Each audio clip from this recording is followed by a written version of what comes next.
जय माता दी। या देवी सर्वभूतेषु माँ चंद्रघंटा रूपेण संस्थिता नमस्तस्यै नमस्तस्यै नमस्तस्यै नमो नमः। स्वागत आपका इस चैनल पर। माँ जगत जननी आदिशक्ति भवानी आपकी जीवन में आ रही सभी समस्याओं को दूर कर आपकी सभी मनोकामनाएं पूर्ण करे। आप सभी हमेशा स्वस्थ रहें, इसी प्रार्थना के साथ चैत्र नवरात्रि के तीसरे दिन की माँ चंद्रघंटा की कहानी आज हम आपको सुनाएंगे। साथ ही उनके निमित्त व्रत भी व उपवास भी रखा जाता है। सनातन शास्त्रों में निहित है कि माँ की ममता सागर के समान है। उनकी महिमा निराली है, अपने भक्तों का उद्धार करती है और दुष्टों का संहार करती है। धार्मिक मत है कि चैत्र नवरात्रि के तीसरे दिन श्रद्धा भाव से माँ चंद्रघंटा की उपासना करने से साधक की सभी मनोकामनाएं यथाशीघ्र पूर्ण होती है।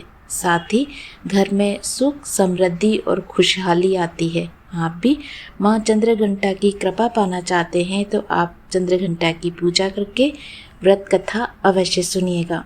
चिरकाल में महिषासुर नामक असुर का आतंक बढ़ गया था। उसके आतंक से तीनों लोक में हाहाकार मच गया था। भगवान द्वारा प्रदत्त अतुल बल से महिषासुर बहुत अधिक शक्तिशाली बन गया था। वह शक्ति का दुरुपयोग कर स्वर्ग पर अपना आधिपत्य जमाना चाह रहा था। इस प्रयास में वह लगभग सफल भी हो गया था। उस समय स्वर्ग के देवता भयभीत हो उठे। स्वयं स्वर्ग इंद्र नरेश भी चिंतित हो उठे। महिषासुर स्वर्ग का सिंहासन पाना चाहता था। उस समय सभी देवता ब्रह्मा जी के पास गए और उनसे सहायता मांगी।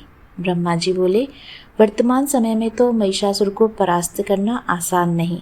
इसके लिए हमें सभी को महादेव की शरण में जाना पड़ेगा।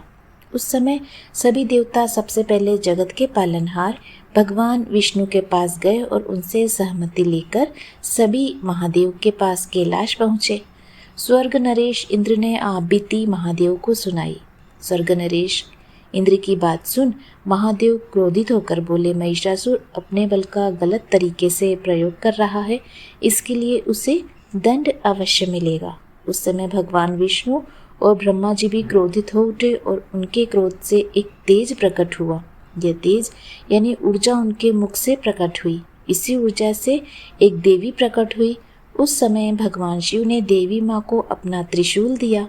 भगवान विष्णु ने अपना सुदर्शन चक्र दिया। स्वर्ग नरेश इंद्र ने घंटा प्रदान किया।